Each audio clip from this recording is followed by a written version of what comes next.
Hello everyone आउ एक नुआ वीडियो को स्वागत। जदि चैनल नुआ अच्छा चैनल को सब्सक्राइब कर दिंतु एवं सांग मान को शेयर कर दिंतु जहाँकि अन्य पिला माने जानि पारिबे। ओके, आज आम डिस्कस करबा जीव विज्ञान प्रथम अध्याय जहाँकि सब्जेक्टिव क्वेश्चन आसूची पोषण चैप्टर। प्रथम आम देखिए पोषण चैप्टर कौन कौन क्वेश्चन आसे। ओके, तो प्रथम क्वेश्चन होची मृतोपजीवी और परजीवी पोषण आलोचना कर। ओके, क्वेश्चन नंबर 1 अच्छी मृतोपजीवी और परजीवी पोषण आलोचना करो। ये गोटे important question. 2 number important question अच्छी कृमि परी प्राणी परजीवी अटंती। ओके, 3 नंबर अच्छी आलोक श्लेषण अंधकार प्रक्रिया। ये भी 3 नंबर क्वेश्चन भी बहुत important question. 4 number important question अच्छी आलोक और अंधकार प्रक्रिया मध्य पार्थक्य। ओके, ये 4टा इंपोर्टाट क्वेश्चन ए वर्ष पढ़ार संभावना अधिक अच्छी। ओके, तापर देखिए आम संक्षिप्त प्रश्न। संक्षिप्त प्रश्न कौन कौन क्वेश्चन आसे। 1 नंबर होची जीव शरीर में विटामिन और जलर आवश्यकता। ओके, 2 नंबर होची केल्विन चक्र में अंगारकाम्ल क्यों प्रक्रिया शर्करा परिणत हुए। ओके, तापर अच्छे आम 3 नंबर स्वभोजी और परभोजी मध्य 3टी पार्थक्य दर्शाओ। 4 नंबर क्वेश्चन अच्छी ग्रसनी और ग्रासनली गठन और कार्य संक्षेप लेख। आउ 5 नंबर क्वेश्चन अच्छी पाकस्थली खाद्य मंड केउठाकू जाए खाद्यर अवशोषण पर अवशिष्ट खाद्य परिणति लेख।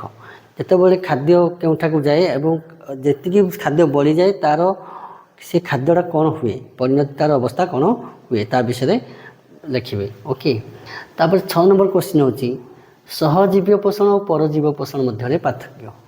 ओके, 7 नंबर क्वेश्चन मांस हजम कर एंजाइम कहीं आम पाकस्थली को हजम करे नहीं। ओके, आम एंजाइम अच्छी आमर मांस को हजम कर दे कि आम पाकस्थली कहीं हजम कर पारे ना ता विषय लिखे। ओके, तापर आसे अति संक्षिप्त प्रश्न 2 मार्किया क्वेश्चन आसीपे। ओके, 1 नंबर क्वेश्चन होची क्यों प्रकार खाद्य क्यों प्रकार श्वेतसार थाए और यार मुख्य कार्य कौन। 2 नंबर होची पुष्टिसार क्यों मिले और यार कार्य कौन। 3 नंबर क्वेश्चन रसायन श्लेषण कौन समीकरण सह लेख। ओके, तापर 4 नंबर क्वेश्चन मृतोपजीवी क्या कहती एमानकर विशेषत्व कौन। 5 नंबर होची कहा द्वारा जीव शरीर में मल प्रस्तुत हुए और क्यों प्रक्रिया निष्कासित हुए। ओके, तापर आसला 6 नंबर क्वेश्चन शरीर में जलर आवश्यकता कौन। आम शरीर जलर आवश्यकता कौन ये भी गोटे बहुत इंपोर्टाट क्वेश्चन। ओके, ये सब गुड़िक हूँ important question. Okay, 7 number question होची आलोक श्लेषण में NADP भूमिका दर्शाओ। NADP भूमिका दर्शाओ। पुनः सरण प्रक्रिया किपर संपादित हुए। 9 नंबर क्वेश्चन जीभ केते प्रकार स्वाद बारी पारे जीभर अन्य कार्य गुड़िक कौन। ओके, तापर 10 नंबर आसला मनुष्य शरीर में विभिन्न प्रकार दांत संख्या विषय लेख। ओके, तो मनुष्य शरीर केते प्रकार दांत अच्छी से गुड़ाक लिखे। तो लास्ट क्वेश्चन होची पाकस्थली खाद्यर परिणत दर्शाओ। पाकस्थली आम खाद्यर कौन अवस्था हुए ता विषय लिख। ओके, ये पाखापाखि अच्छी 7 से 11 1121 क्वेश्चन अच्छी। ओके, आमर प्रथम प्रश्न चैप्टर 21 क्वेश्चन अच्छी।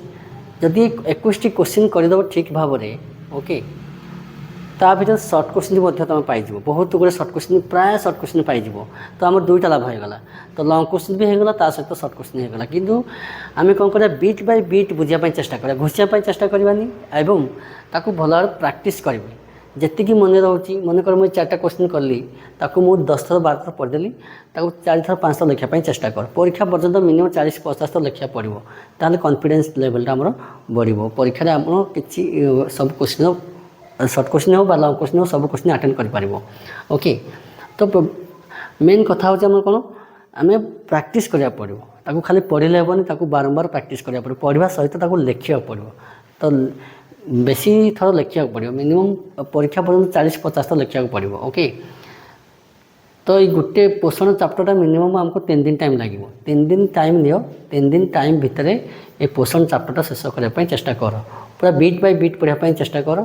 जदि आउ कौन क्वेश्चन जदि लगुच आपण मानक आउ क्वेश्चन हो पार कि सार मान को जाकि पचार जे नुआ क्वेश्चन सार आउ कौन एति क्वेश्चन आम जाचु आउ कौन क्वेश्चन हो पार ताल सार मान को पचारिकी क्वेश्चन अरेंज कर। ओके, ତାହା ମଧ୍ୟ ପଢ଼ି ଦିଅନ୍ତୁ। ଓକେ, ତାପରେ ଆମେ ଡିସ୍କସ୍ କରିବା ଦ୍ୱିତୀୟ ଅଧ୍ୟାୟ। ବର୍ତ୍ତମାନ ଆମେ ଦ୍ୱିତୀୟ ଅଧ୍ୟାୟ ହେଉଛି ଶ୍ଵସନ। ଶ୍ଵସନରେ ସବଜେକ୍ଟିଭ କ୍ୱେଶ୍ଚିନ୍ କ'ଣ କ'ଣ ଆସେ ବର୍ତ୍ତମାନ ଆମେ ଡିସ୍କସ୍ କରିବା। ଓକେ, ତ ପ୍ରଥମ କ୍ୱେଶ୍ଚିନ୍ଟି ଇମ୍ପୋର୍ଟାଣ୍ଟ କ୍ୱେଶ୍ଚିନ୍ଟି ହେଉଛି ଶ୍ଵସନ କ'ଣ, ଜୀବ ଶରୀରରେ ଏହାର ଆବଶ୍ୟକତା ସମ୍ବନ୍ଧରେ ସୂଚନା ପ୍ରଦାନ କର। ଓକେ, 2 ନମ୍ବର କ୍ୱେଶ୍ଚିନ୍ ଆସୁଛି ଜୀବ ଶରୀରରେ ଶ୍ଵସନର ବିଶେଷତ୍ୱ ସମ୍ବନ୍ଧରେ ବିବରଣୀ ପ୍ରଦାନ କର। ଓକେ, ତାପରେ ତୃତୀୟ ଇମ୍ପୋର୍ଟାଣ୍ଟ କ୍ୱେଶ୍ଚିନ୍ ହେଉଛି ମନୁଷ୍ୟର ଶ୍ୱାସତନ୍ତ୍ରର କାର୍ଯ୍ୟ ସମ୍ବନ୍ଧରେ ଆଲୋଚନା କର। 4 ନମ୍ବର କ୍ୱେଶ୍ଚିନ୍ ଶ୍ୱାସକ୍ରିୟାରେ ସମ୍ବାଦନ ବୁଝାଅ। ତ ଶ୍ୱାସକ୍ରିୟାରେ ସମ୍ବାଦନ କେମିତି ହୁଏ ତା ବିଷୟରେ ବୁଝିବା ପାଇଁ କହିଛି। ତ 5 ନମ୍ବର ହେଉଛି ସାଇଟ୍ରିକ୍ ଅମ୍ଳ ଚକ୍ର, ଗୋଟେ ଚକ୍ର ଅଛି ସାଇଟ୍ରିକ୍ ଅମ୍ଳ ଚକ୍ର, ତା ବିଷୟରେ ବୁଝେଇବେ। ଓକେ, 6 ନମ୍ବର କ୍ୱେଶ୍ଚିନ୍ ହେଉଛି ଇଲେକ୍ଟ୍ରନ୍ ପରିବହନ ସଂସ୍ଥା। ଓକେ, এই 6ଟି କ୍ୱେଶ୍ଚିନ୍ ଇମ୍ପୋର୍ଟାଣ୍ଟ ଅଛି, ସବଜେକ୍ଟିଭ କ୍ୱେଶ୍ଚିନ୍ ଅଛି। ଓକେ, ତାପରେ ଗୋଟେ ସଂକ୍ଷିପ୍ତ ପ୍ରଶ୍ନ ଅଛି 3 ନମ୍ବର କି 3 ମାର୍କିଆ ଗୋଟେ ଆସେ। ପ୍ରଥମ କ୍ୱେଶ୍ଚିନ୍ ହେଉଛି ଜୈବିକ ଜାରଣ କାହା କୁହନ୍ତି, ଖାଦ୍ୟ ଶରୀରରେ ଏହାର ଆବଶ୍ୟକତା କ'ଣ। 2 ନମ୍ବର ଅଛି ଶ୍ୱାସନଳୀର ଗଠନ ଓ କାର୍ଯ୍ୟ ସମ୍ବନ୍ଧରେ ଲେଖ। ଶ୍ୱାସନଳୀର ଗଠନଟା ଏବଂ କାର୍ଯ୍ୟ ସମ୍ବନ୍ଧରେ ଲେଖିବା ପାଇଁ କହିଛି। ଓକେ, ତ 3 ନମ୍ବର ଉଦ୍ଭିଦର ଶ୍ଵସନ ଉପରେ ଏକ ବିବରଣୀ ଦିଅ। 4 ନମ୍ବର କ୍ୱେଶ୍ଚିନ୍ କ୍ରେବ୍ସ ଚକ୍ର କାହାକୁ କୁହାଯାଏ। এইগুড়াক ବହୁତ ଇମ୍ପୋର୍ଟାଣ୍ଟ କ୍ୱେଶ୍ଚିନ୍ ଅଛି। ଓକେ, ତ 5 ନମ୍ବର କ୍ୱେଶ୍ଚିନ୍ ହେଉଛି ଗ୍ରସନୀର ଗଠନ ସମ୍ବନ୍ଧରେ ସଂକ୍ଷେପରେ ଲେଖ। ତ ଗ୍ରସନୀର ଗଠନ ସମ୍ବନ୍ଧରେ ଲେଖିବା ପାଇଁ କହିଥିବ। ଓକେ, ତ ପରୀକ୍ଷାରେ ଗୋଟେ ଚିତ୍ର ବି ଆସେ, ନାମାଙ୍କନ ଚିତ୍ର। ଓକେ, ତ ନାମାଙ୍କନ ଚିତ୍ର କ'ଣ କ'ଣ ଅଛି ଯେ ପ୍ରଶ୍ୱାସ ଓ ନିଶ୍ୱାସ ବେଳେ ବକ୍ଷ ଗହ୍ୱର ଅବସ୍ଥିତି। 2 ନମ୍ବରଟା ହେଉଛି ଫୁସ୍ଫୁସ୍ର କୋଟାରିକା। এই ଦୁଇଟା ହେଉଛି ନାମାଙ୍କନ ଚିତ୍ର, ଇମ୍ପୋର୍ଟାଣ୍ଟ ଅଛି। ଆଉ ଯଦି ଅଲଗା ଅଛି ଦେଖିଦେବେ ଟିକେ। ତାପରେ ଆସେ ଗୋଟେ ଅତି ସଂକ୍ଷିପ୍ତ ପ୍ରଶ୍ନ। ଓକେ, ଅତି ସଂକ୍ଷିପ୍ତ ପ୍ରଶ୍ନ ହେଉଛି 8ଟି କ୍ୱେଶ୍ଚିନ୍ ଅଛି। ତ ପ୍ରଥମ କ୍ୱେଶ୍ଚିନ୍ ହେଉଛି ମଧ୍ୟସ୍ଥତା କ'ଣ, ଶରୀରରେ ଏହାର ଆବଶ୍ୟକତା କ'ଣ। 2 ନମ୍ବର ଗ୍ଲାଇକୋଲିସିସ୍ କ'ଣ ଓ ଏହା କେଉଁଠାରେ ସମ୍ପାଦିତ ହୁଏ। 3 ନମ୍ବର କ୍ୱେଶ୍ଚିନ୍ ମଣିଷର ଶ୍ଵସନ କଣିକା କ'ଣ, ଏହା କେଉଁଠାରେ ଥାଏ, ଏହାର ଆବଶ୍ୟକତା କ'ଣ। ଓକେ, 4 ନମ୍ବର ଷ୍ଟୋମାଟର କାର୍ଯ୍ୟ କ'ଣ, ଏହାର କାର୍ଯ୍ୟକାରିତା। 5 ନମ୍ବର କ୍ୱେଶ୍ଚିନ୍ ଶ୍ଵସନରେ ଉତ୍ପନ୍ନ ଶକ୍ତି ଏଟିପି କିପରି ବାନ୍ଧି ହୁଏ, ସମୀକରଣ ସାହାଯ୍ୟରେ ବୁଝା। ସମୀକରଣଟି ବି ଲେଖିବାକୁ ପଡ଼ିବ। ଓକେ, 6 ନମ୍ବର କ୍ୱେଶ୍ଚିନ୍ ଶ୍ଵସନ ଏକ ଅପଚୟ ପ୍ରକ୍ରିୟା ଅଟେ, କାହିଁକି। 7 ନମ୍ବର କ୍ୱେଶ୍ଚିନ୍ ଶ୍ଵସନର ପ୍ରକାରଭେଦ ଦର୍ଶାଅ। 8 ନମ୍ବର କ୍ୱେଶ୍ଚିନ୍ ହେଉଛି ସୁରାସାର କିରଣ କାହାକୁ କୁହାଯାଏ। এইଗୁଡ଼ିକ ହେଉଛି ଇମ୍ପୋର୍ଟାଣ୍ଟ କ୍ୱେଶ୍ଚିନ୍ ଅଛି। ଓକେ, ଏଗୁଡ଼ିକୁ ଭଲ ଭାବରେ ଦେଖିଦେବ, ପ୍ରାକ୍ଟିସ୍ ମଧ୍ୟ କରିଦେବ। ଭଲ ଭାବରେ ପ୍ରାକ୍ଟିସ୍ ବାରମ୍ବାର କହୁଛି, ପ୍ରାକ୍ଟିସ୍ କରିବ, ପଢ଼ିଲେ ହେବନି, ତାକୁ ବାରମ୍ବାର ଲେଖିବାକୁ ପଡ଼ିବ। 10 ଥର ପଢ଼ିଲେ ଆମକୁ 20 ଥର ଲେଖିବାକୁ ପଡ଼ିବ। ଓକେ, ତ ଆମକୁ ପରୀକ୍ଷାରେ ଆମେ ଯେକୌଣସି କ୍ୱେଶ୍ଚିନ୍ ଆସିବ ଆମେ ଏ ଭିତରୁ ସର୍ଟ କ୍ୱେଶ୍ଚିନ୍ ବି ଆମେ ବହୁତ ଗୁଡ଼ିଏ ସର୍ଟ କ୍ୱେଶ୍ଚିନ୍ ମଧ୍ୟ ପାଇଯିବା। ଓକେ, ଚାଲ ଯିବା ବର୍ତ୍ତମାନ ଆମେ ତୃତୀୟ ଅଧ୍ୟାୟକୁ ଆମେ ଦେଖିଦେବା। ତୃତୀୟ ଅଧ୍ୟାୟରେ କ'ଣ କ'ଣ ଇମ୍ପୋର୍ଟାଣ୍ଟ କ୍ୱେଶ୍ଚିନ୍ ଅଛି ଦେଖିଦେବା। ଓକେ, ବର୍ତ୍ତମାନ ଆମେ ଡିସ୍କସ୍ କରିବା ତୃତୀୟ ଅଧ୍ୟାୟ ପରିବହନ ଓ ସଞ୍ଚାଳନରୁ କ'ଣ କ'ଣ କ୍ୱେଶ୍ଚିନ୍ ଆସେ, କ'ଣ କ'ଣ ସବଜେକ୍ଟିଭ୍ କ୍ୱେଶ୍ଚିନ୍ ଆସେ, କେଉଁଗୁଡ଼ିକ ଆମର ଇମ୍ପୋର୍ଟାଣ୍ଟ କ୍ୱେଶ୍ଚିନ୍ ଅଛି। ଓକେ, ତ ପ୍ରଥମ କ୍ୱେଶ୍ଚିନ୍ଟି ହେଉଛି କ'ଣ ମନୁଷ୍ୟ ଶରୀରରେ ରକ୍ତ ସଞ୍ଚାଳନକୁ ଦୈତ୍ୟ ସଞ୍ଚାଳନ କାହିଁକି କୁହାଯାଏ। ଓକେ, 2 ନମ୍ବର କ୍ୱେଶ୍ଚିନ୍ ପୋଷକ ପରିବହନରେ ସଂଶକ୍ତି ତତ୍ତ୍ୱର ଭୂମିକା। 3 ନମ୍ବର କ୍ୱେଶ୍ଚିନ୍ ହେଉଛି ଶରୀରରେ ଶିରା ଓ ଧମନୀର କାର୍ଯ୍ୟମାନଙ୍କ ସମ୍ବନ୍ଧରେ ଲେଖ। ତାପରେ 4 ନମ୍ବର ଇମ୍ପୋର୍ଟାଣ୍ଟ କ୍ୱେଶ୍ଚିନ୍ ହେଉଛି କ'ଣ ରକ୍ତଚାପ କ'ଣ, ସିସ୍ଟାଲିକ୍ ଓ ଡାୟାଲିଷ୍ଟିକ୍ ଚାପ କାହାକୁ କହନ୍ତି, ଜଣେ ସୁସ୍ଥ ବ୍ୟକ୍ତିର ରକ୍ତଚାପ କେତେ। 5 ନମ୍ବର କ୍ୱେଶ୍ଚିନ୍ ହୃତ୍ପିଣ୍ଡର ଗଠନ। 6 ନମ୍ବର ଉଚ୍ଛେଦନ ପ୍ରକ୍ରିୟା କିପରି ଜଳ ପରିବହନରେ ସାହାଯ୍ୟ କରେ। 7 ନମ୍ବର କ୍ୱେଶ୍ଚିନ୍ ହେଉଛି ରକ୍ତ ଜମାଟ ବାନ୍ଧିବା ପ୍ରକ୍ରିୟା। ଓକେ, ତ ଏଇ 7ଟା ଇମ୍ପୋର୍ଟାଣ୍ଟ କ୍ୱେଶ୍ଚିନ୍ ଅଛି। ଓକେ, ଏତକ ପଢ଼ି ସାରିଲା ପରେ ନିଜେ ବି ଚେଷ୍ଟା କରିବ, କିଛି ସାମ୍ପଲ୍ ପେପରକୁ ଦେଖିବ କେଉଁ କ୍ୱେଶ୍ଚିନ୍ ଗୁଡ଼ାକ ଆସୁଛି, ପୂର୍ବ ବର୍ଷ 10 ବର୍ଷ କ୍ୱେଶ୍ଚିନ୍ ବି ଦେଖିଦେବ ଟିକେ। ଏଇ 7ଟା କ୍ୱେଶ୍ଚିନ୍ ଛାଡ଼ିଦେଲେ ଆଉ କ'ଣ କ'ଣ ଇମ୍ପୋର୍ଟାଣ୍ଟ କ୍ୱେଶ୍ଚିନ୍ ଅଛି, ଓକେ, ସେଗୁଡ଼ାକ ମଧ୍ୟ ଟିକେ ଦେଖିଦେବ ବା ପଢ଼ିଦେବ। ତାପରେ ଆସିଲା ଆମର ସଂକ୍ଷିପ୍ତ ପ୍ରଶ୍ନ। 1 ନମ୍ବର କ୍ୱେଶ୍ଚିନ୍ ହେଉଛି ମଣିଷର ହୃତ୍ପିଣ୍ଡର ବାହ୍ୟ ଗଠନ ନାମାଙ୍କନ ଚିତ୍ର ଅଙ୍କନ କର। ଦ୍ୱିତୀୟ ହେଉଛି ଦୈତ୍ୟ ରକ୍ତ ସଞ୍ଚାଳନ ରକ୍ଷା ଚିତ୍ର ଅଙ୍କନ କର। ଓକେ, 3 ନମ୍ବର ହେଉଛି ରକ୍ତ ବର୍ଗ, କେତେଗୁଡ଼େ ରକ୍ତର ବର୍ଗ ଅଛି ସେଗୁଡ଼ାକ ମଧ୍ୟ ଟିକେ ଦେଖିଦେବ। ଆଉ ଗୋଟେ ଆମର ଆସେ ଅତି ସଂକ୍ଷିପ୍ତ ପ୍ରଶ୍ନ ଆସେ। ତ ପ୍ରଥମ କ୍ୱେଶ୍ଚିନ୍ ହେଉଛି ଜାଇଲେମ୍ ଟିସ୍ୟୁରେ ଜଳ କିପରି ପ୍ରବେଶ କରେ ବୁଝାଅ। 2 ନମ୍ବର କ୍ୱେଶ୍ଚିନ୍ ଉଦ୍ଭିଦରେ ସମ୍ବାହୀ ଟିସ୍ୟୁର ନାମ ଓ କାର୍ଯ୍ୟ ଲେଖ।